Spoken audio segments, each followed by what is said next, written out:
Vous écoutez le grand débat, issu de l'épisode S906 du podcast Faut pas pousser les ISO, diffusé le jeudi 17 octobre 2024. Cette émission vous est présentée par Fujifilm et les appareils hybrides grand format GFX qui excellent en haute et basse lumière. Nous sommes de retour dans Faut pas pousser les ISO avec le photographe Jean-Michel Lenoir pour cette grande discussion au coin du feu. Alors nous l'avons abordé en préambule, Jean-Michel, tu as commencé par faire des photographies d'animaux. Mais on te connaît aujourd'hui pour tes photos de paysages et ton approche minimaliste.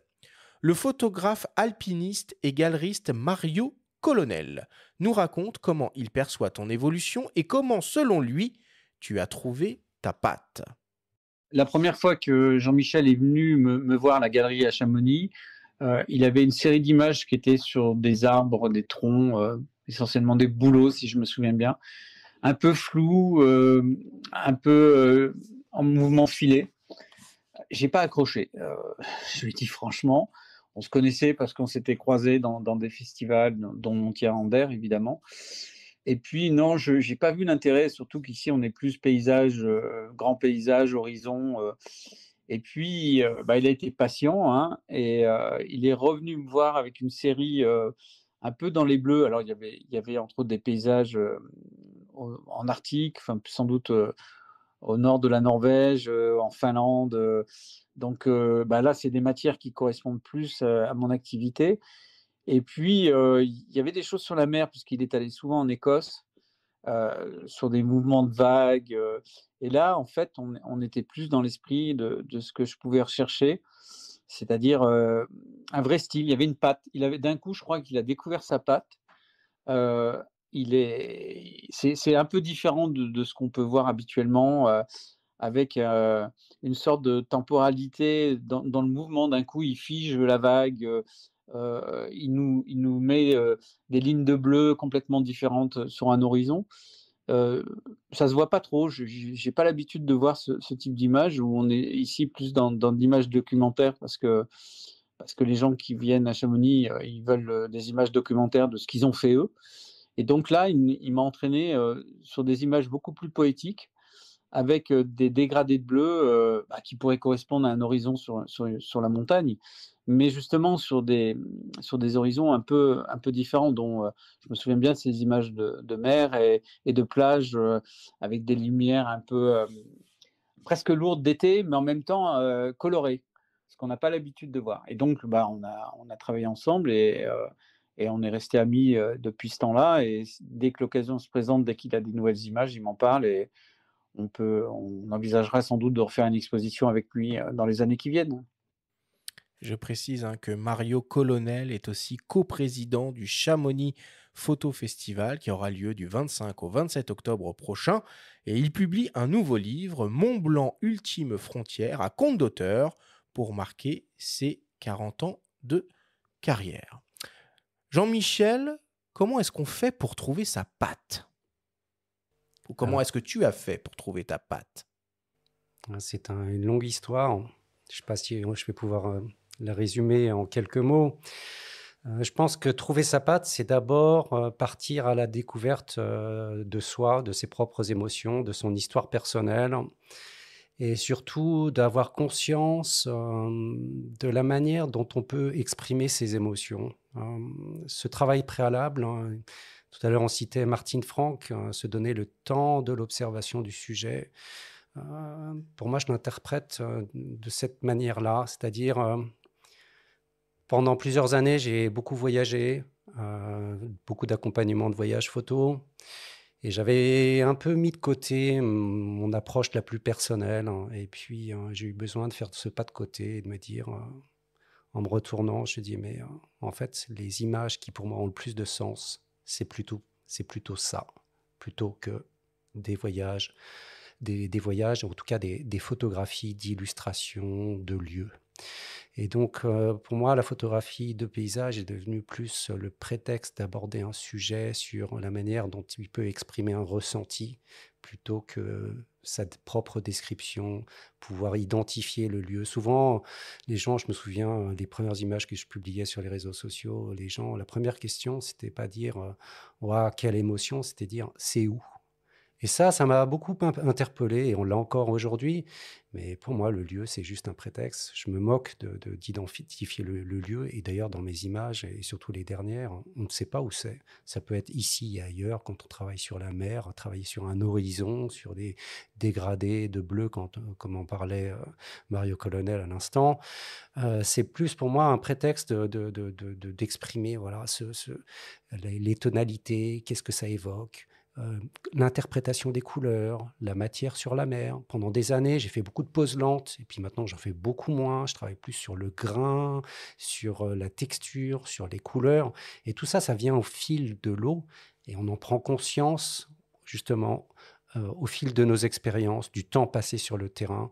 Et c'est pour ça que, quand je parle du mot ressenti, que j'ai cité quand même un certain nombre de fois depuis le début de l'émission, mais pour moi, c'est le préalable à toute chose. C'est le point de départ, c'est nos propres émotions. Après, le tout, c'est de savoir comment on va les exprimer, comment on va, en images, passer de l'émotion à l'expression. Et ce chemin-là, ça peut être un parcours d'embûches, ça peut être un énorme fossé à traverser, et parfois, on n'arrive jamais à le franchir. Après, dire comment j'ai réussi à trouver ma patte, je pense que c'est le temps passé sur le terrain. Évidemment, on peut s'inspirer du travail des autres, mais j'ai l'impression plutôt d'avoir tracé ma voie plutôt que d'avoir regardé ce que faisaient les autres. Ou en tout cas, quand je regardais le travail des autres, c'était plutôt de partir sur un chemin de traverse ou un chemin opposé. Et on va dire, c'est un cheminement qui aujourd'hui a plus de... Enfin, j'en ai davantage conscience, on va dire, du chemin que j'ai parcouru, ou en tout cas la manière dont je peux exprimer mon travail, plutôt que de me dire, voilà, comment tu as fait pour arriver où tu en es aujourd'hui dans ton travail photographique. Bah oui, c'est un travail au long cours. Maintenant, j'ai beaucoup plus conscience, et je suis capable de mettre des mots sur la manière dont j'ai un peu évolué.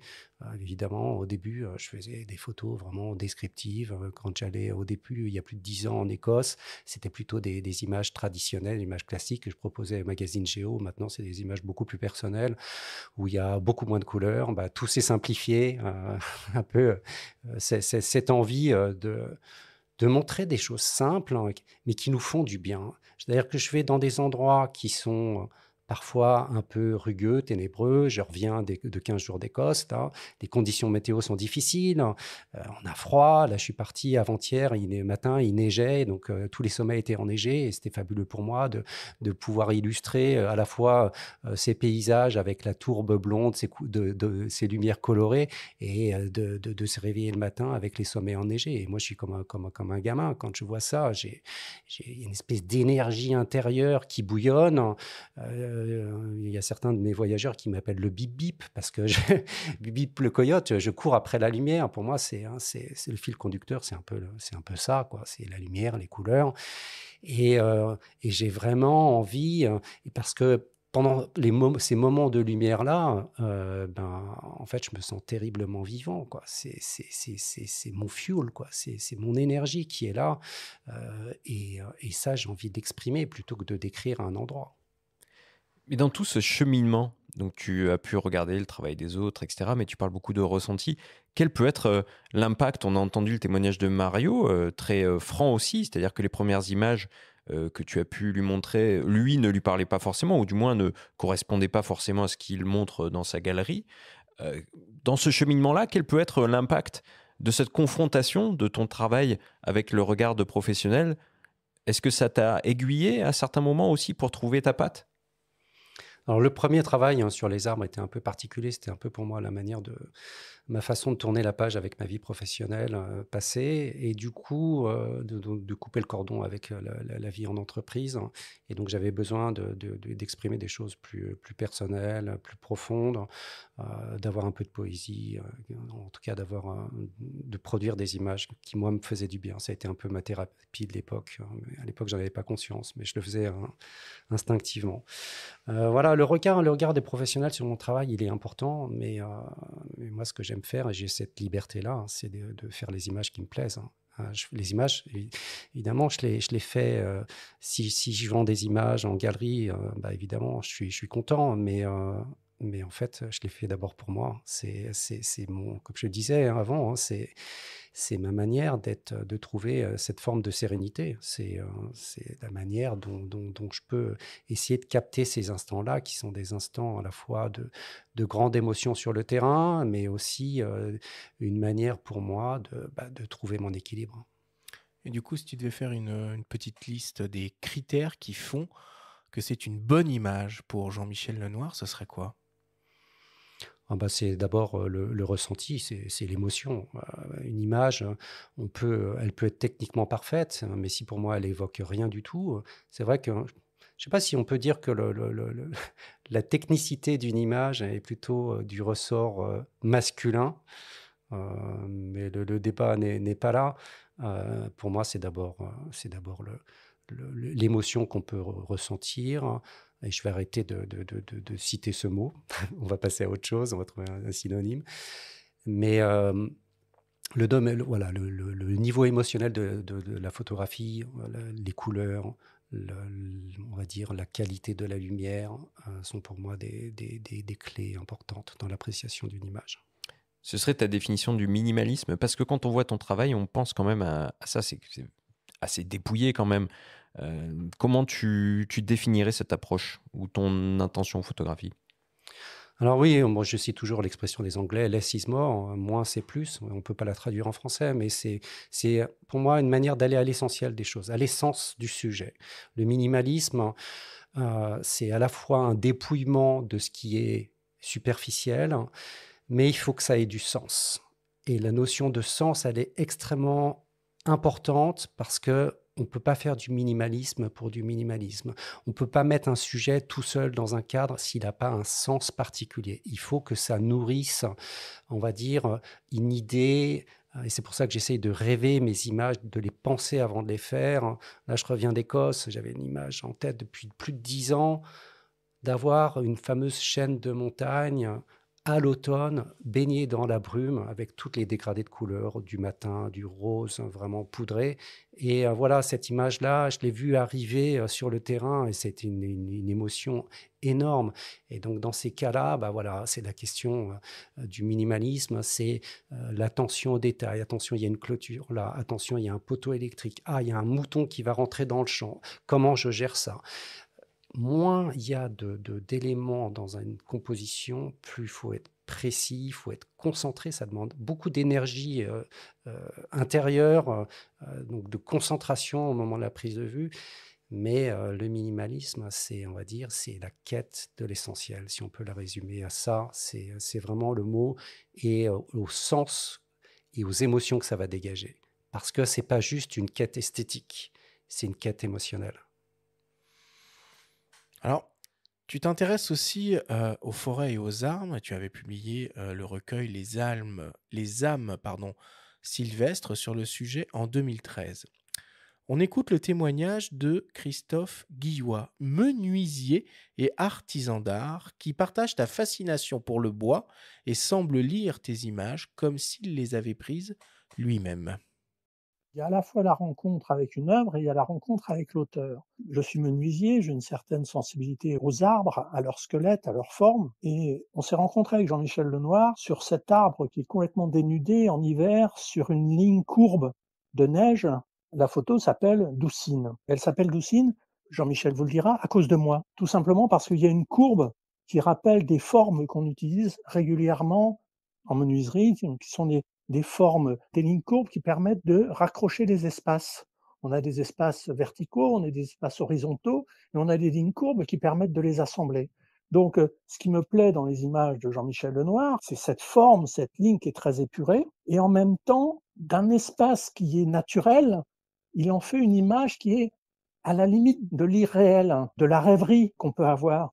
J'ai aussi sous les yeux le livre Éléments. Et dans Éléments, il y a un buron de Lozère sur le plateau de l'Aubrac qui est dans la tempête. On a l'impression que ça ne peut pas exister comme ça. Donc il y a le regard du photographe, le regard de Jean-Michel qui construit cette image, mais en fait il le construit sur la base de quelque chose qui est quand même notre espace, mais notre espace qu'on ne voit pas forcément au bon moment, avec la bonne lumière, avec l'œil du photographe, quoi. J'ai du mal un petit peu à à parler de la rencontre avec Jean-Michel parce qu'elle est tellement forte que je préfère à la rigueur laisser Jean-Michel en parler si, s'il l'ose.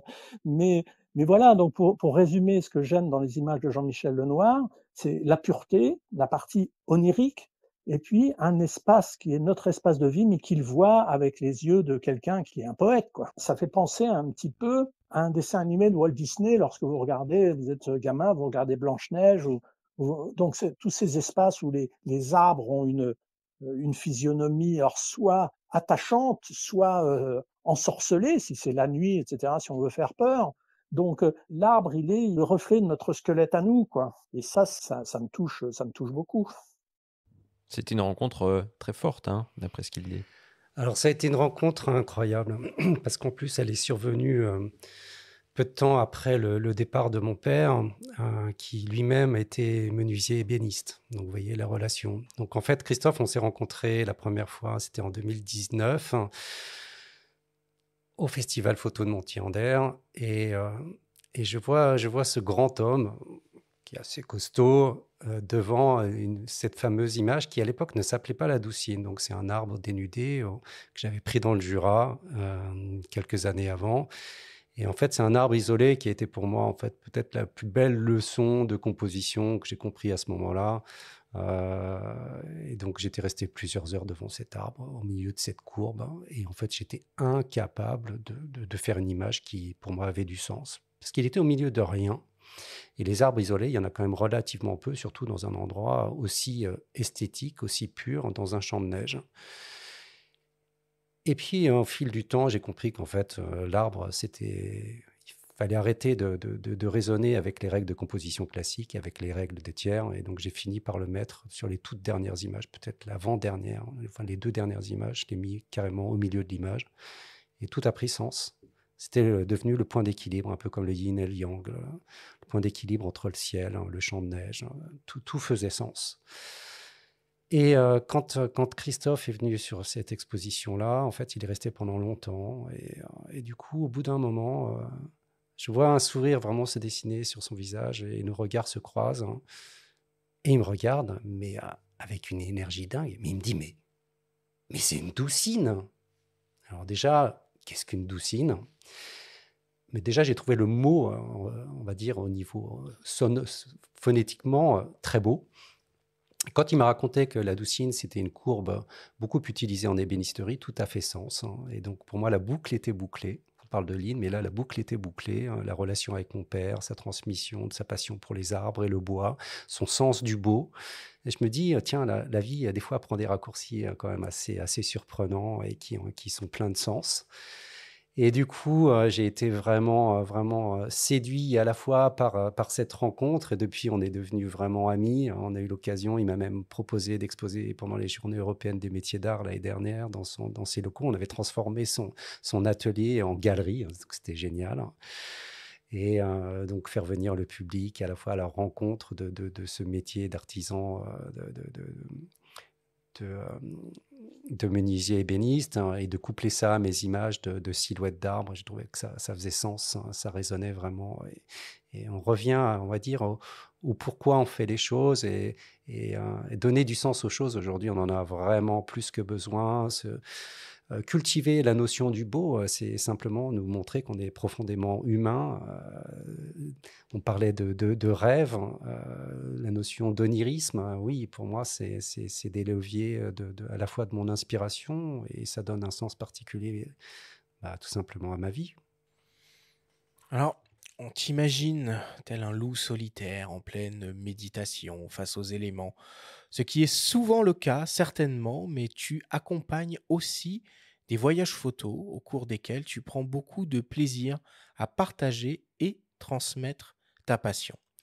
Le témoignage de l'architecte et photographe Béatrice Bédoret en atteste. Jean-Michel, sur le terrain, tout d'abord, ce sont des journées qui commencent tôt, mais alors là, très tôt. Voire même, je ne parlerai pas de journée, mais plutôt de fin de nuit. Parce que dans certains cas, on se réveille vraiment très très tôt pour être à temps au bon endroit et au bon moment. Donc voilà, après un réveil très très très matinal, eh bien en général, donc on se retrouve sur les spots qu'il a choisis ou qu'il a envisagé, en tout cas souvent en raison évidemment de la météo et des conditions générales. Sur place, ça se passe en général en 2 temps. Il y a vraiment 2 rythmes très différents. Il y a quand on arrive, c'est l'attente de la belle lumière, de lever de soleil, voire si c'est plus tard dans la journée, d'une belle éclaircie ou même de l'arrivée d'un arc-en-ciel, parce qu'il faut quand même savoir que Jean-Michel a quand même une capacité d'anticiper la météo qui est assez bluffante, je dirais. Il aurait pu faire Monsieur Météo, maintenant peut-être l'envisage-t-il dans un avenir proche, je ne sais pas. Après ce moment de calme, bon, ben alors là, si la lumière arrive et pour peu qu'elle soit exceptionnelle, alors là, c'est vraiment la course. Il court dans tous les sens. Il faut absolument le suivre. C'est très compliqué parce que il a toujours cet émerveillement, je crois qu'il a toujours eu la première fois ou même dans des endroits qu'il a visités des dizaines de fois. Il garde cette capacité de s'émerveiller. La moindre chose le subjugue. Il est en accord total avec la nature et avec cette lumière qui est sublime dans ses photos. Les journées sont parfois un peu fatigantes. Il y a aussi ses conseils sur les photos que l'on est en train de prendre, sur la composition. Et enfin et surtout, ce conseil aussi, c'est de sortir de sa zone de confort parce que Jean-Michel nous fait sortir par tous les temps, qu'il pleuve, qu'il neige, qu'il vente, les conditions atmosphériques les plus difficiles permettant en général les images les plus fortes. Moi, il m'a vraiment tout appris en fait. Je suis architecte, j'étais baignée dans le laissismo de Mies van der Rohe, donc le minimalisme, cette capacité de faire des images à la fois simples et fortes. Et puis c'est cette quête du minimalisme, moi, à laquelle j'adore, mais à 100%, aussi bien dans la composition que dans les couleurs, etc.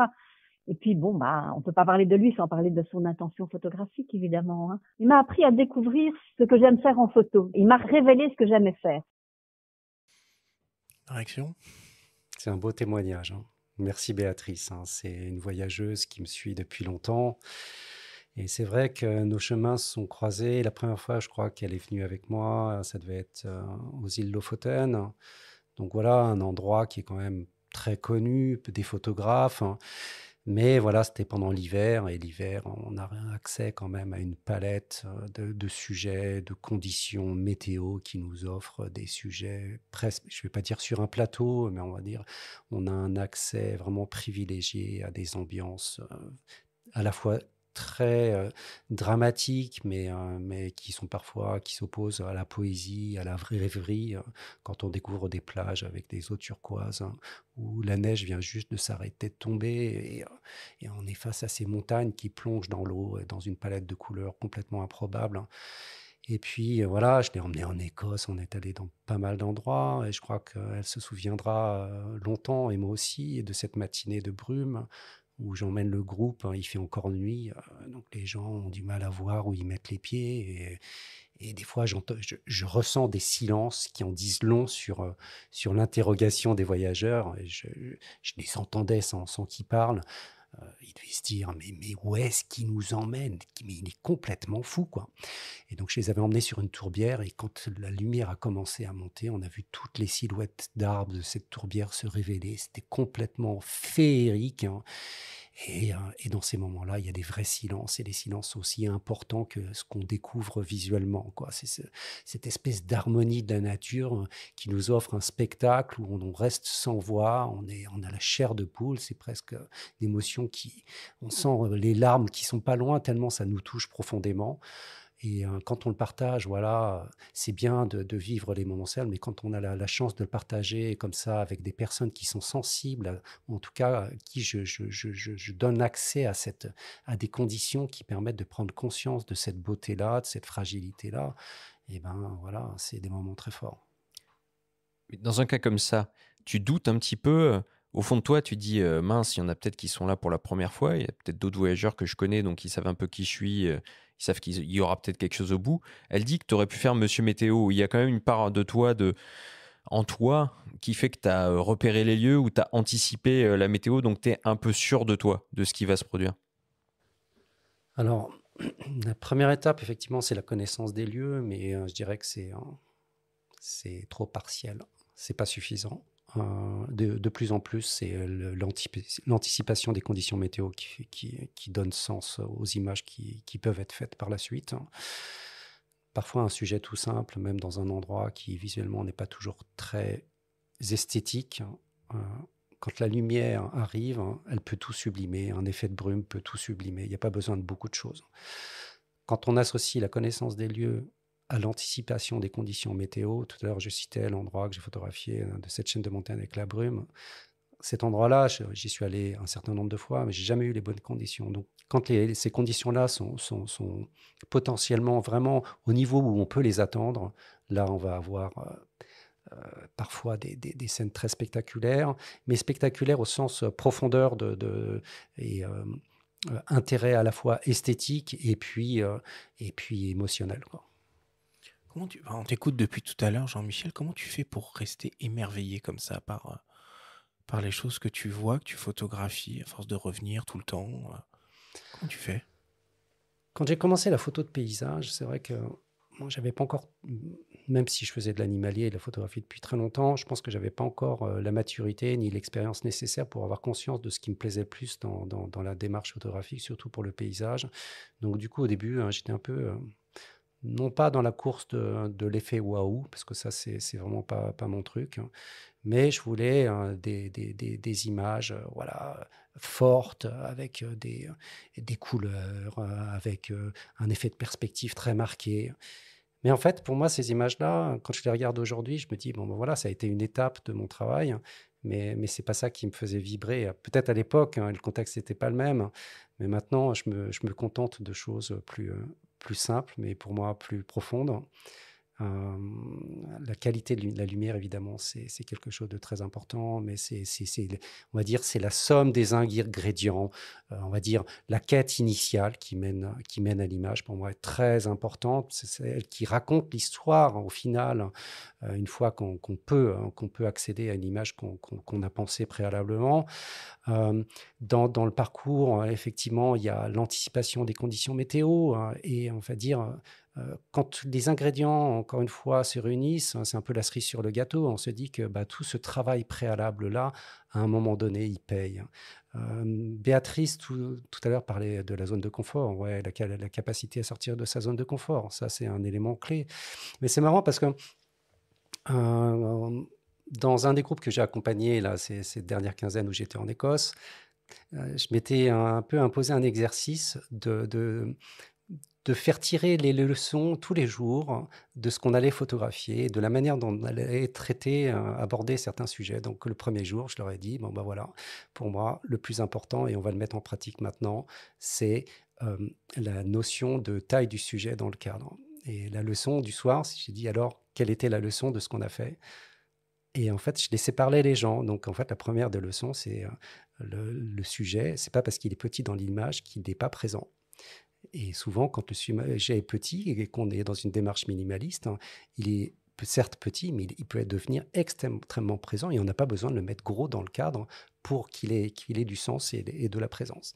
Après, voilà, on a fait un travail sur le less is more, et puis après, on a fait une petite digression sur la géographie du whisky, mais ça, c'est plutôt la partie sympathique. Mais après, c'était être capable d'élever sa position pour donner une perspective différente, être capable de la tasser, justement, la perspective. Et tout ça, on va dire, c'est un peu des totems pour moi. La capacité à sortir de sa zone de confort, c'est pas parce qu'il n'y a pas de soleil qu'il n'y a pas de lumière, être patient pour l'attente des couleurs, et c'est pas souvent quand il y a le soleil qu'il y a les plus belles couleurs. Voilà. Quand on commence à avoir conscience de ça, on va trouver plus facilement un fil conducteur pour sortir des images fortes. Mais c'est une approche quand même qui peut être a priori très solitaire, la photo de paysage. Comment tu vis le fait d'être en groupe? Est-ce que tu choisis au fur et à mesure des années les gens avec qui tu voyages? Est-ce que parfois ça peut arriver que tu sois entre guillemets pollué par le fait de ne pas être seul? Parce que l'approche méditative à la Martine Franck, sur le papier, elle ne s'accommode pas forcément du groupe. Alors, effectivement, donc... tous les groupes que j'accompagne n'ont pas le même profil, hein, et c'est souvent des profils très hétérogènes, hein. Il y a des groupes qui comprennent très vite, on va dire, le sens de ce que je suis en train de leur partager, avec d'autres où c'est plus difficile, des personnes qui ne sont pas capables de sortir de leur zone de confort. Et après, voilà, au fil du temps, c'est de se dire, bon, voilà, comment je peux équilibrer ma vie de photographe, de paysage, hein, en essayant de trouver justement le point d'équilibre entre l'accompagnement des voyages photos et mon travail plus personnel qui va me donner des temps de solitaire, des temps seuls. Mais parfois, on arrive pendant les sessions à faire des images que peut-être même seul, je n'arriverais pas à faire parce que justement, les conditions, et d'où le titre du second ouvrage, Éléments, c'est les éléments qui sont déterminants pour les ambiances que je vais photographier. Tu as l'air hyper généreux finalement avec les gens que tu accompagnes en voyage. Tu donnes les recettes, tes recettes. Tu n'as pas de chasse gardée un peu, des choses Pour la chasse gardée, il n'y en a pas vraiment. Le but, c'est de libérer les gens un peu de la technique qui souvent les bride. Les gens butent sur la technique et en fait, ils se font un monde. Il n'y a pas besoin de connaître tous les paramètres de son appareil photo. Il faut juste savoir ce qu'on a envie et de comprendre ce qu'on a envie de photographier. Les recettes miracles, c'est d'abord être capable de sortir dans des conditions difficiles, hein, et de pas rester dans un véhicule au bord de la route pour faire ses photos. C'est d'attiser la curiosité. C'est plus là-dessus que j'aiguillonne les gens. C'est montrez-vous curieux, regardez ce que vous avez devant vous. Est-ce que vous êtes capable d'avoir un premier plan intéressant? S'il n'y en a pas, faites l'effort de vous déplacer. Et c'est souvent des recettes toutes simples comme ça, comme celle-ci, qui sont importantes sur le terrain, parce que quand on a une pratique, on va dire,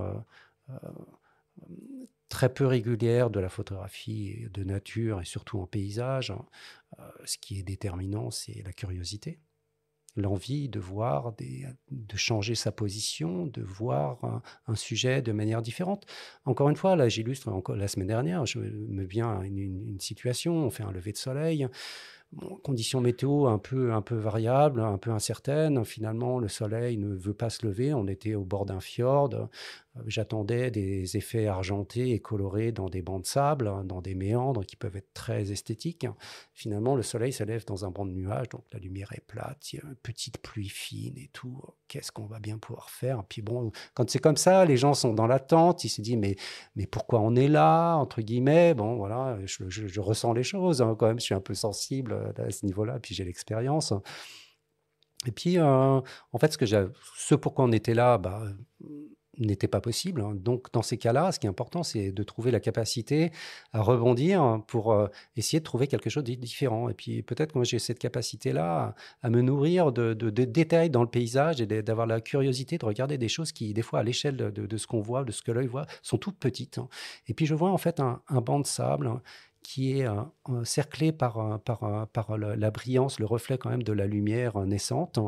Et puis, je vois tout se dégrader de gris et de bleu. Et je commence à cadrer de manière panoramique un tout petit détail dans l'estuaire. Je fais 2-3 images et puis je demande au groupe de venir et on regarde. Et puis alors là, les gens me disent, mais qu'est-ce que tu photographies là? Et donc du coup, les gens ne comprenaient pas au départ. Et quand ils ont vu l'image, ils m'ont dit, mais non, mais comment tu fais ça, quoi? Et bien oui, parce que je suis curieux, je regarde, je me nourris de choses simples. Je n'ai pas besoin d'avoir, on va dire, un paysage spectaculaire devant les yeux. Je cherche parfois des tout petits détails qui vont donner du sens. Pour parler de destination, un petit peu, même si on a bien compris que tu cherchais pas forcément à ce qu'on puisse géolocaliser les images que tu prends, on a saisi que l'Écosse fait partie de tes destinations favorites. Pourquoi? Et est-ce qu'il y a d'autres destinations, est-ce qu'il y a un top 3 de destinations peut-être où tu amènes des gens? Alors oui, indéniablement, l'Écosse, c'est peut-être mon pays de cœur. Pourquoi? Parce qu'il y a des ambiances particulières, parce que la météo est rude, parce qu'il y a un jeu peut-être un paradoxe entre le côté mystérieux, l'idée qu'on se fait de ces paysages avec ces tourbières, ces nuages bas, parfois des moments de lumière vive qui durent des fois quelques secondes, hein, Ou quand on a un plafond de nuages bas, une petite pluie, puis d'un seul coup, on a ce rideau qui se lève et on se dit, mais ouais, tout est possible et la beauté n'est jamais loin. Mais parfois, j'aime les ambiances complètement plombées, ouais, les petites pluies fines. On dit que c'était Giono qui disait que il aimait l'Écosse parce que c'était le pays des mystères. Il y a souvent de la brume, il pleut souvent, mais on se sent bien. Il y a une forme de sérénité. Le paradoxe, l'opposition entre le côté dramatique et le côté onirique des paysages. Hein. Je pense que c'est pas pour rien qu'ils ont créé et inventé le whisky. Hein. C'est une boisson rude qui secoue, mais des fois, il y a un peu de poésie dans tout ça. Et un top 3 des destinations? Alors la Norvège, oui, le nord de la Norvège, j'aime beaucoup l'île de Senja, parce que c'est un peu moins visité que les îles Lofoten. Il y a plus de diversité, plus de terrains de jeu où il y a beaucoup moins de monde. Mais on va dire l'Écosse, encore un petit peu d'Écosse, parce qu'il y a tellement de visages différents entre la région nord des Highlands, les Hébrides extérieures, c'est multifacette. Mais j'aime bien aussi prendre du temps sur nos paysages français. Là. Donc, j'ai eu l'occasion d'exposer à Épinal. Je suis allé dire bonjour à Vincent Munier. Et puis, du coup, j'ai fait quelques levées matinaux. Et dans la brume, c'était juste fabuleux de voir ces grands sapins dans la brume le matin, quand on est seul, quand on sent la forêt respirer. J'ai aussi besoin de ces moments-là. Il n'y a pas besoin d'aller à l'autre bout de l'Europe ou à l'autre bout du monde. Bon. Tu travailles avec le moyen format GFX de Fujifilm, le grand format. Le grand format, Allez, merci. Le grand format GFX. Comment il sert ton travail, ce système? Pourquoi? Alors, les boîtiers grand format Fuji, en fait, je les utilise depuis 2017. Et quand je me suis rapproché de la marque, j'avais qu'un objectif en tête, c'était de faire une expérimentation sur ces capteurs-là. J'avais vu une vidéo de promotion du GFX 50S à l'époque, et ça m'avait tellement séduit que je me suis dit, il faut absolument que je teste ce boîtier-là. Et depuis, je ne peux plus m'en séparer. C'est-à-dire que pour moi, la résolution, c'est une chose, encore une fois, ça ne fait pas tout, bien au contraire. Par contre, avoir un capteur avec une grande dynamique, ça fait la différence dans mon travail, parce que alors en paysage, on est plutôt en photo posée, même si Fuji, avec les dernières générations, propose des boîtiers beaucoup plus réactifs. Ça, oui, ça va beaucoup m'aider pour ce sur quoi je travaille en ce moment. Mais quand on est capable de faire de la photo un peu posée, on n'a pas besoin d'avoir un autofocus dernière génération. Par contre, avoir un capteur qui est capable de restituer beaucoup d'informations dans les ombres et dans les hautes lumières, du coup, la dynamique vaut aussi pour la pureté et la richesse des couleurs. Et là j'y ai trouvé beaucoup de satisfaction, au sens où ça nourrissait vraiment mon ambition d'essayer de voir un peu l'invisible à l'œil. Et l'œil, malheureusement, est imparfait dans beaucoup de conditions. Hein, entre chien et loup, le soir ou tôt le matin, quand il n'y a pas beaucoup de lumière, l'œil, tout voit gris, hein, tous les chats sont gris. Par contre, un capteur performant permet vraiment d'aller chercher. Ouais, j'aime bien aller chercher les couleurs invisibles pour l'œil. Et tu bosses avec quel logiciel? Tu exploites cette dynamique surtout a posteriori en RAW ou tu fais du JPEG? Parce que c'est pas c'est pas du capteur X-Trans comme on peut l'avoir sur la série X, où souvent les JPEG sont de super qualité directe. Là, c'est une matrice de Bayer plutôt classique. Donc, quel est ton flux de travail? Alors, oui, sur les boîtiers Fuji, on va dire, ce qui fait un peu leur différence, c'est qu'ils sont quand même réputés pour avoir des JPEG de vraiment très bonne qualité, peut-être une référence aujourd'hui.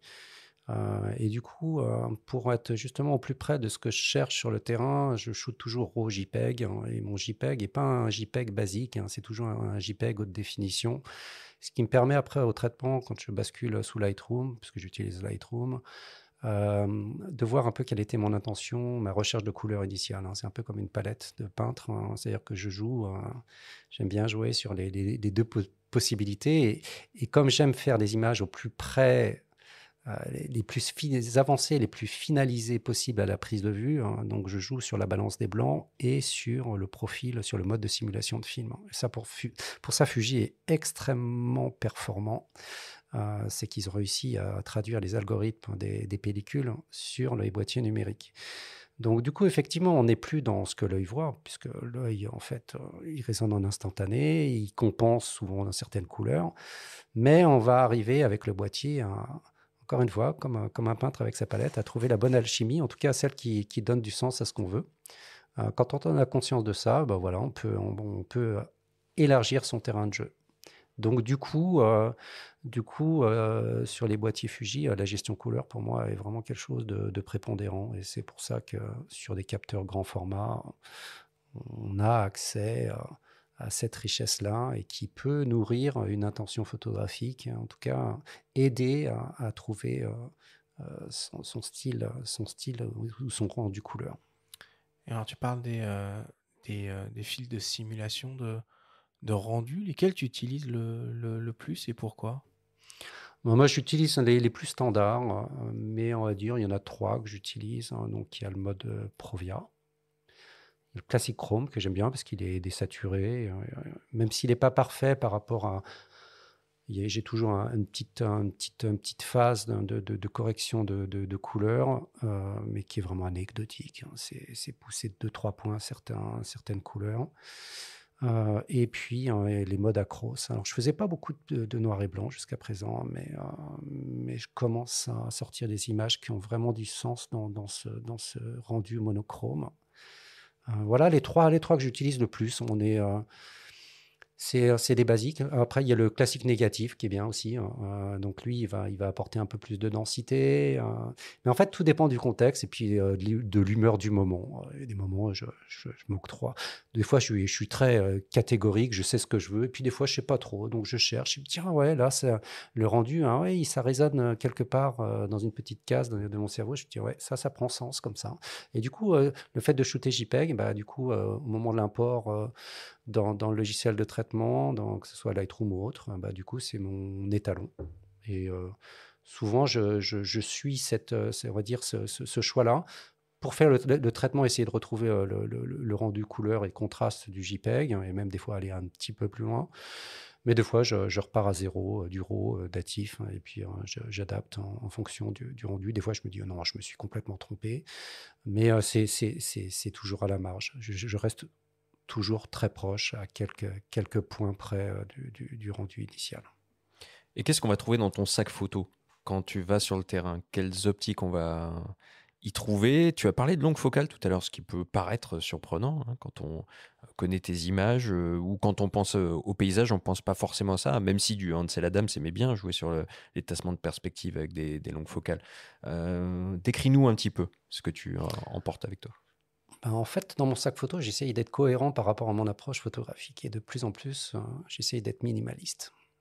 Pourquoi? Parce qu'en fait, plus j'ai de matériel, plus je suis chargé sur le terrain, moins je suis mobile. Moins tu es bip-bip. Moins je suis bip-bip. Et en fait, j'ai majoritairement un GFX et 3 optiques. Et qui vont du 20-35, donc ça fait un 16-28, je crois, de mémoire. J'ai le 32-64 qui est un 25-50 avec lequel je fais énormément d'images. Et puis j'ai le zoom 100-200. Et avec ça, je fais à peu près tout.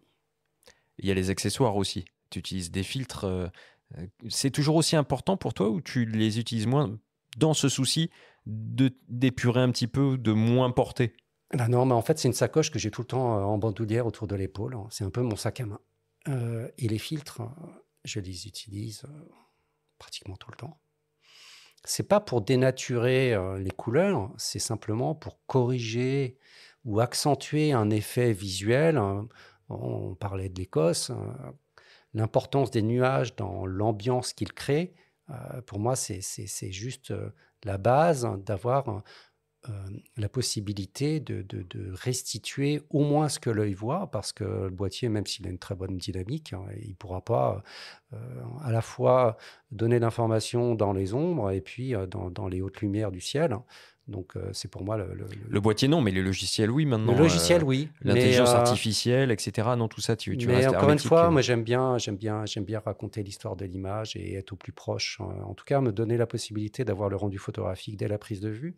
Ce qui ne m'empêche pas d'avoir un traitement fin après prise de vue, et ça me laisse encore plus de souplesse, et c'est plus facile parce que quand on a fait l'effort de corriger le ciel, alors évidemment, il y a des photographes qui vont dire, surtout dans les jeunes générations, je pense, qui ne comprennent pas pourquoi on utilise des filtres dégradés.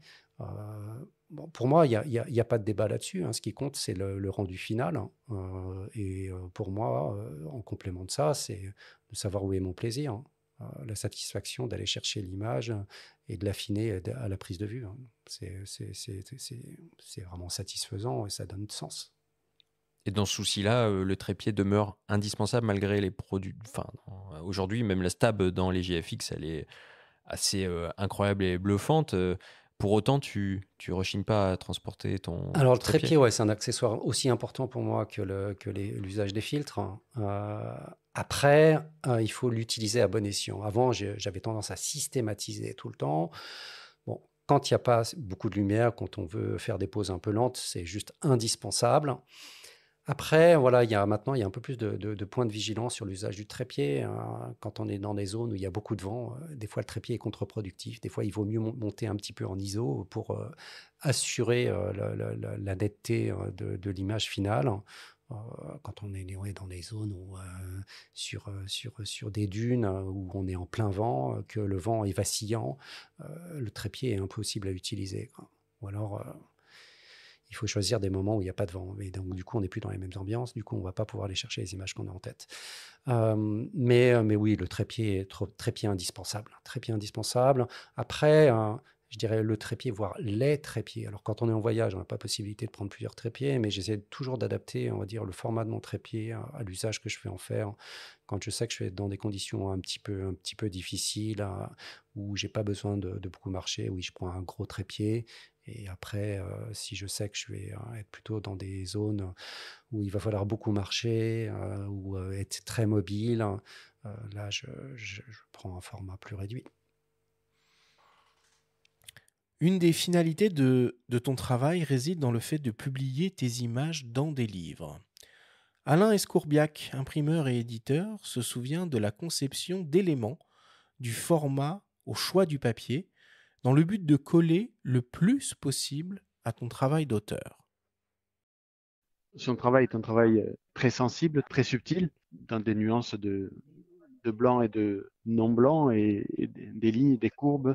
C'est aussi assez graphique, et très sensuel. Et du coup, partant de ce principe-là et de ce constat, il était important que le livre soit sensible aussi à ces qualificatifs et à ces éléments-là, quoi. C'est pour ça qu'avec Jean-Michel, on a mis du temps à choisir un papier intérieur, qu'il fallait un papier avec du grain, de la matière, qui apporte une dimension qui se rapproche de celle de ces images, et aussi de ces tirages, parce que ces tirages, c'était sur du papier aussi qui était avec pas mal de relief, pas mal de granulosité, enfin, qui n'était pas forcément lisse, et qui allait très bien du coup avec ces images. Après, en définir le format, pourquoi le format tel que celui qu'on a choisi, et puis les matériaux de couverture, les pages de garde, enfin l'ensemble qui fait que je pense que l'objet livre est homogène et cohérent par rapport à son propos et à sa personnalité. C'est toujours un peu le Graal, c'est toujours ce que l'on cherche à retrouver et à atteindre, c'est le fait d'avoir un objet qui soit en cohérence avec son auteur, quoi.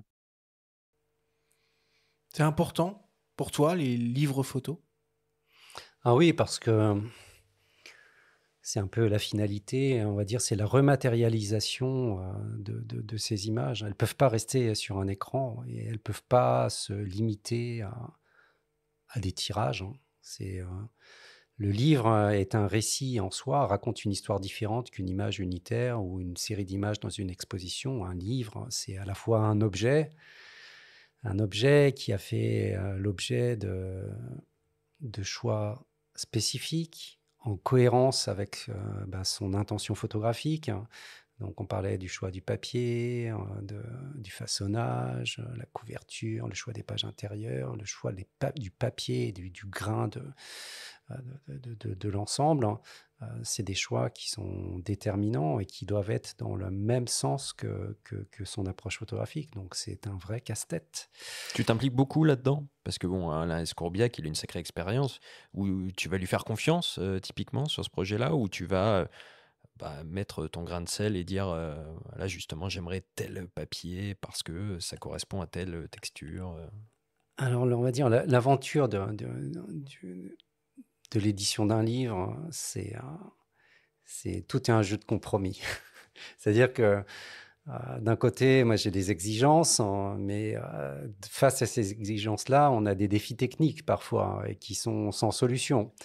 Donc, il faut trouver le compromis, on va dire, si on ne peut pas avoir un papier tel qu'on l'imagine, à la fois avec un indice de blancheur, une texture ou autre, qui se rapproche des tirages, parce que le but d'un beau livre, c'est d'être en cohérence avec l'exposition qui lui est associée.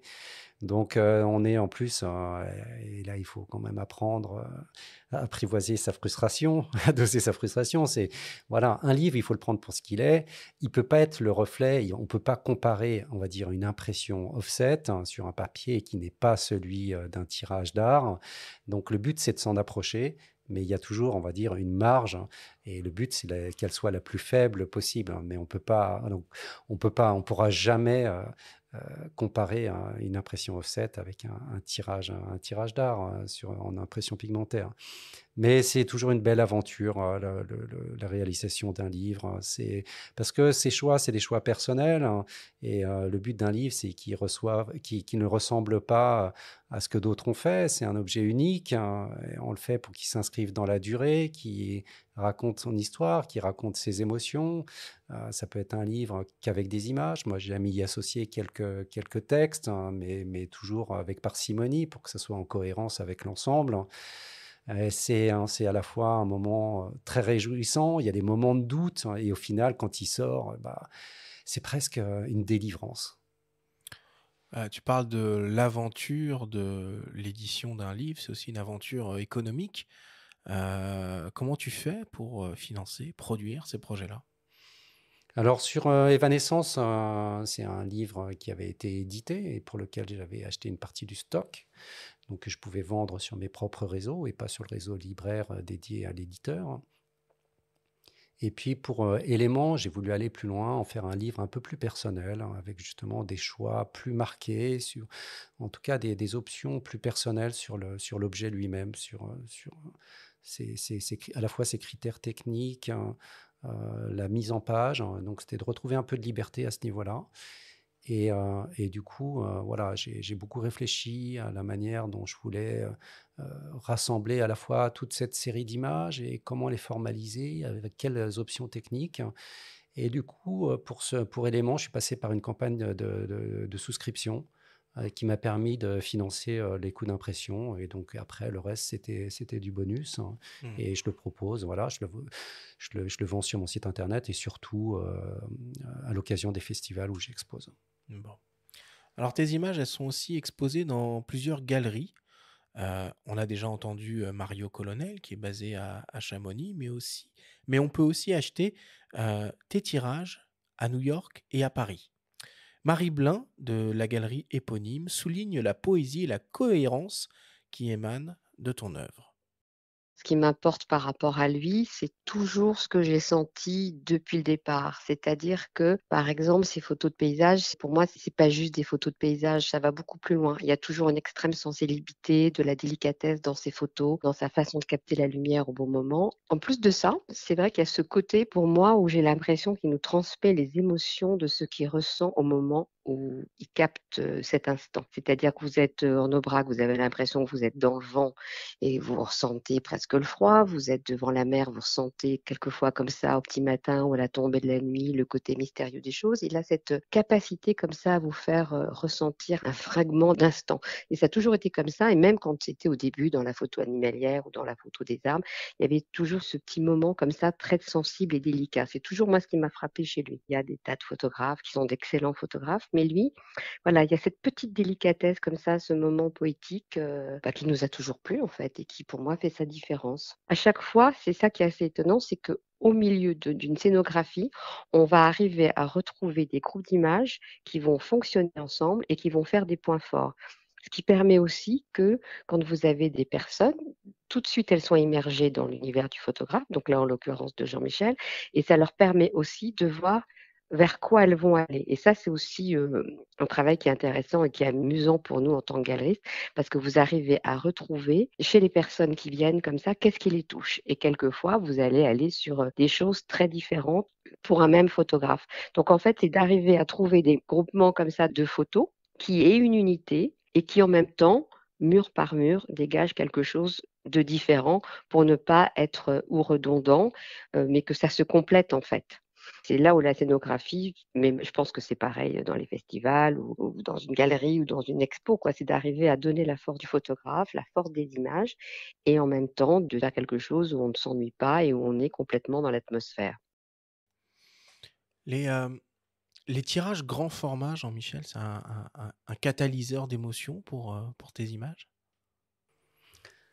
Aujourd'hui, on a la possibilité de tirer grand format et c'est devenu non pas une norme, mais pour moi, le grand format, ça permet une double lecture, ça permet vraiment de s'immerger dans l'image. C'est vrai que du temps de l'argentique, quand on faisait des expos, c'était plutôt des tirages 30, 40, 50, 75. Maintenant, quand on est capable de tirer 1 mètre par 1 mètre 50, voire plus grand, là, tout prend une dimension complètement différente. On peut à la fois se mettre à distance pour s'imprégner de l'ambiance générale de l'image et être vraiment dans la notion et dans l'émotion de ce que ce paysage peut dégager. Et puis on peut aussi se rapprocher et avoir cette double lecture de la richesse des détails. La qualité des impressions en grand format maintenant a fait un tel bond ces dernières années avec des papiers d'art on a du papier mat, il y a des centaines de variantes de papier possibles. Et du coup, ça ouvre vraiment des possibilités nouvelles et tirer grand. Pour moi, c'est juste du bonheur d'avoir la capacité en fait, à mettre le public devant des images qui sont non pas à l'échelle, mais sur lesquelles on va pouvoir se plonger beaucoup plus facilement plutôt que d'avoir une série d'images en tout petit format. En tout cas, c'est comme ça que je vois les choses. Et c'est la finalité pour toi de ton travail, c'est que les images soient imprimées. Tu fais partie de cette catégorie de gens qui pensent qu'une image existe à partir du moment où elle est imprimée, d'une manière ou d'une autre? Le stade de l'impression, pour moi, c'est le stade ultime où on rematérialise tout ce travail en amont qui n'est que numérique. Numérique à la prise de vue, numérique au traitement sur un écran. Et quand on le rematérialise, on revit. Pour moi, c'est la manière de pouvoir revivre l'instant de la prise de vue, en tout cas avec le delta des ajustements que j'ai pu faire pour être au plus juste de ce que j'avais envie de montrer, en tout cas. Et c'est vrai que c'est Edgar Degas qui disait, mais l'art, c'est pas ce que vous montrez, c'est ce que vous faites voir aux gens. Et ça, c'est quand même un élément assez déterminant. C'est-à-dire que faire des photos et les garder sur son ordinateur, pour moi, ça n'a pas de sens. Le but, à un moment donné, c'est de rematérialiser des choses pour montrer au public jusqu'où j'ai envie de les emmener. Qu'est-ce que j'ai envie d'exprimer, mais qu'est-ce que j'ai envie qu'ils regardent. Alors, tu es représenté à Paris, à Chamonix, à New York, un photographe international du coup. Est-ce que tu donnes la même chose aux amateurs de photographie américains qu'aux amateurs de photographie français? Est-ce que tu t'adaptes au marché? Alors, adaptation au marché, je ne sais pas. Mais en tout cas, on parlait de grand format, oui, aux États-Unis. Les gens aiment les grands formats. Les gens déjà ont des plus grandes maisons, des plus grands espaces. Et puis, ils ont aussi, on va dire, une relation à la photographie qui est peut-être un petit peu plus décomplexée qu'en France. Pour eux, tout support peut être résumé, tout peut être art. Et quand le public américain, je pense que se pose moins de questions pour savoir quel est le parcours de l'artiste. Quand, on va dire, une pièce, une photographie ou un tableau leur plaît, ils se posent beaucoup moins de questions. C'est vrai que le marché américain est quand même beaucoup plus vaste, beaucoup plus mûr. Il y a beaucoup plus de personnes qui ont des moyens. C'est aussi simple que ça. Et pour revenir à la question principale, c'est est-ce qu'il y a une adaptation au public américain? Oui et non. On va dire, pour New York, il y a quand même, mais New York, c'est pas les États-Unis, c'est quand même un marché un peu à part. Euh, on va dire, moi je propose principalement des photographies de mer. Et j'ai fait des images, une série d'images sur place, donc dans les Hamptons, et justement pour répondre, on va dire, à l'intérêt local du sujet. Mais je ne vends pas plus d'images des Hamptons que d'images faites en Écosse ou ailleurs. Et là, on parle de très grandes images, de très grands tirages.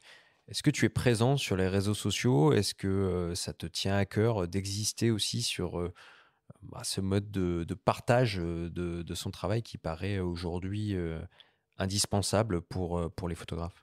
Alors, je suis un peu tiraillé, c'est-à-dire que je comprends à la fois la nécessité d'y être pour montrer ce que je fais et montrer que je suis présent et que j'ai, on va dire, mon travail continue. Et puis d'un autre côté, je me dis que, en fait, globalement, c'est pas auprès du public d'Instagram que je vais vendre des tirages. C'est quasiment jamais arrivé ou très très peu. Pour les livres, c'est un petit peu différent, mais disons que c'est pas le public d'Instagram, et c'est pas du tout péjoratif. C'est pas le public que j'ai qui va en galerie. C'est pas du tout ça. Par contre, voilà, je suis un tout petit peu présent. Et j'y vais un peu sur la pointe des pieds, des fois un peu à reculons, puis des fois je me force un petit peu. Donc, j'ai pas une présence constante. Alors, il y a d'autres endroits où on peut découvrir ton travail sur des murs, et c'est les festivals. Tu es un habitué de Montier-en-Der, mais il y a bien d'autres festivals dédiés à la photo de nature en France. On a parlé de Chamonix tout à l'heure, et chaque mois de septembre, Photobrac est devenu un rendez-vous important.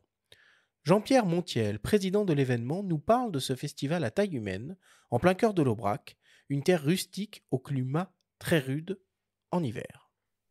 Nous, on l'a exposé pendant tout l'été parce que sur le festival, on a le festival en lui-même qui dure 4 jours, mais on a les étés de Photobrac qui, en fait, sur le plateau de l'Aubrac, durent tout l'été. On a divers emplacements. On a l'Aïole, on a plusieurs Nasbinal, on a Aubrac aussi. On a de temps en temps Rodez, on a Saint-Chély-d'Apcher. Donc ça, c'est des endroits où on a des expos qui sont là tout l'été, en général de la mi-juin jusqu'à la fin de septembre, après le festival. Donc en plus, ici, toutes ces images ont été faites sur l'Aubrac pendant l'hiver, quand il y a la tempête, quand il y a la tourmente, quand il y a tout ça. Donc ça parle beaucoup aux gens du coin. Et puis bon, c'est blanc, c'était un peu aussi le début de la mouvance blanche dans les photos. Donc c'était vraiment le truc à ne pas rater, quoi. Et puis, étant donné que c'est quand même le plateau de l'Aubrac, tous les gens de l'Aubrac adorent ces photos. Parce qu'ici, je peux vous dire, quand l'hiver il fait froid, qu'il y a la tourmente, ce qu'ils appellent, c'est un peu rude. En fait, sur la Lozère, il y a des endroits où il y a tellement de vent qu'ils ont mis des clochers à tourmente et dès que le vent rentre dans le clocher, ça sonne pour que les gens puissent se repérer. Parce qu'il faut savoir que quand il y a la tourmente, à 30 mètres de ta maison, tu vois plus où elle est.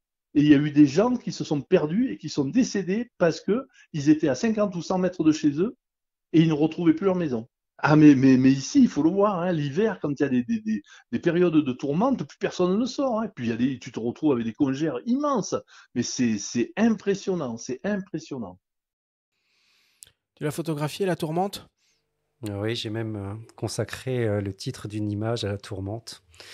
Alors, il le vend bien, Jean-Pierre. Oui. Je lui fais un clin d'œil.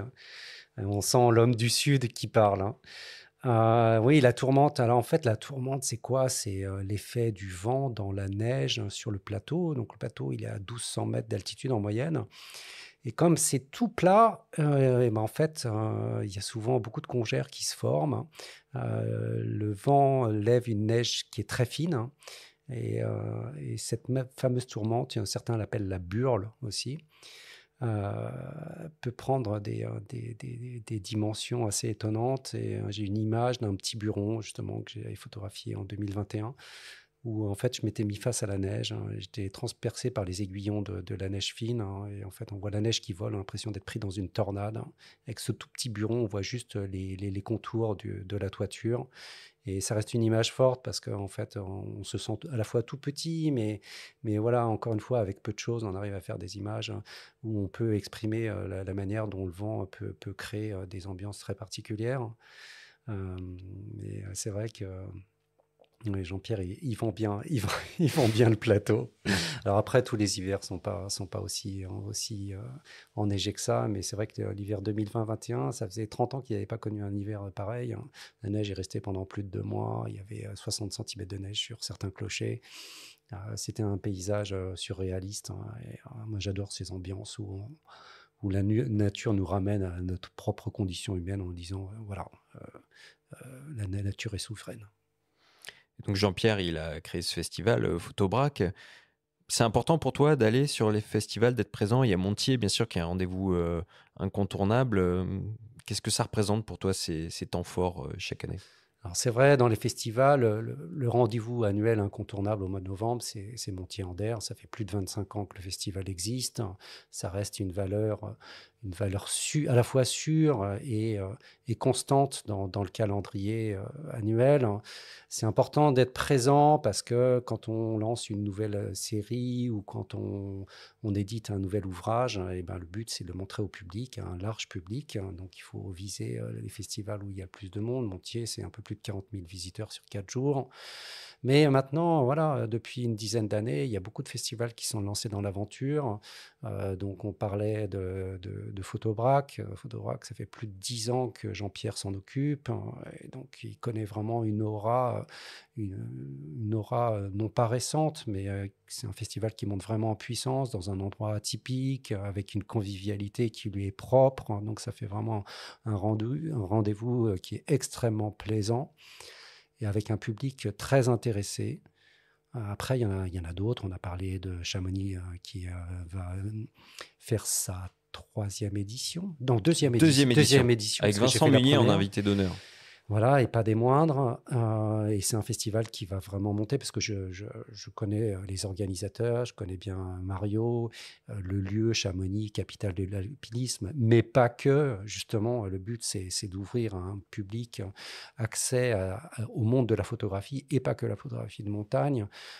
Donc voilà, et d'autres festivals, j'en connais des plus petits, j'en connais un, je ne vais pas citer le nom parce que je n'ai pas envie qu'il soit débordé submergé de demandes de participation, mais il se reconnaîtra, c'est dans l'ouest de la France. Voilà, des festivals, des fois à taille plus humaine, avec moins de visiteurs, mais un public plus, on va dire, plus averti. Il y en a de plus en plus. Et ça, c'est très plaisant. Et c'est important d'être présent, voilà. Être présent en galerie, c'est à la fois bien, mais c'est surtout un choix personnel et ça limite, on va dire, l'ouverture au public. Donc c'est aussi très important pour moi d'être devant la scène d'un public plus local pour partager mon travail. Est-ce que parfois tu te glisses parmi les visiteurs qui découvrent ton exposition pour essayer d'écouter un petit peu ce qu'ils pensent de ton travail Quel est le plus beau compliment qu'on a pu te faire ? Le plus beau compliment, je crois que c'est quand je vois les personnes qui sont émues aux larmes. Moi, ça me chamboule complètement parce que ça veut dire que l'émotion a été pleinement, enfin même très intensément perçue. Après, voilà, il y a des fois des gens qui disent rien, mais qui m'envoient un petit message par la suite, et je sens que les gens en fait étaient tellement submergés d'émotions qu'ils n'étaient pas capables de parler. Et puis des fois, c'est simplement des regards. Les gens n'ont pas toujours chacun, on va dire, sa personnalité, ils ne sont pas toujours à exprimer ce qu'ils ont ressenti en voyant les images. Mais je le vois aux attitudes des gens. Il y a des gens qui viennent spontanément pour discuter, et puis il y a des gens qui sont plus discrets, mais je sens bien que ça les remue.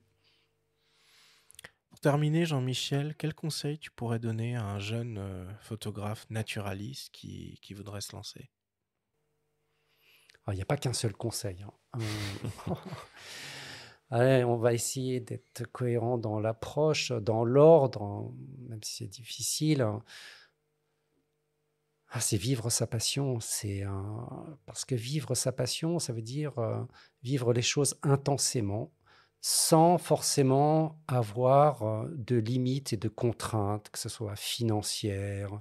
C'est la possibilité de sortir facilement de sa zone de confort, à tout point de vue, au sens propre comme au sens figuré. Vivre sa passion, vivre intensément, faire les choses et se donner les moyens. On parle de zone de confort, mais aussi s'ouvrir le plus possible, tout en ayant la possibilité on va dire, d'aller au fond des choses, au fond d'un sujet, pour essayer justement de trouver sa patte. Alors au début, on n'a pas sa patte. En tout cas, on peut s'inspirer du travail des autres pour essayer d'avoir un travail et de converger vers quelque chose qui a un peu plus de sens pour soi. Mais oui, vivre sa passion, être animé, avoir le feu intérieur, être curieux. Ne pas hésiter à taper à la porte de personnes qui vont pouvoir donner des conseils. C'est-à-dire que quelqu'un qui débute, moi je connais des gens, en fait, en tant que débutant, ils voulaient tout de suite être en galerie, mais ça n'a aucun sens. Et puis un galeriste, il est tellement sollicité qu'il ne va pas ouvrir sa porte comme ça. Mais montrer son travail, participer à des festivals, exposer, faire des expos, c'est le meilleur moyen de voir un petit peu comment les gens ressentent son travail, même s'il ne faut pas se limiter à ça. Je dirais, il faut faire un petit peu feu de tout bois, il faut être un peu présent sur les réseaux sociaux. Moi, je suis peut-être un petit peu décalé à ce niveau-là, mais c'est aussi parce que je suis sur le terrain depuis plus longtemps. Mais ouais, faire feu de tout bois, rester curieux, être ouvert sur beaucoup de choses, ne pas avoir d'a priori et surtout, pas toujours écouter les gens qui peuvent un peu jalouser, l'envie d'un petit jeune de se lancer dans l'univers professionnel. Surtout, je pense à des gens qui ont jamais osé franchir le pas et qui sont pas toujours de bons conseils. Donc, quand on a le feu, faut y croire, quoi. Il faut pas. C'est vrai qu'on vit dans une société où, surtout dans le climat actuel, on a des conflits majeurs à l'étranger. On n'a pas de gouvernement quasiment, donc c'est à la fois effrayant, mais il faut croire et en tant qu'éternel émerveillé, il faut croire au côté positif des choses parce que c'est ce qui permet d'avancer. Merci beaucoup, Jean-Michel Lenoir.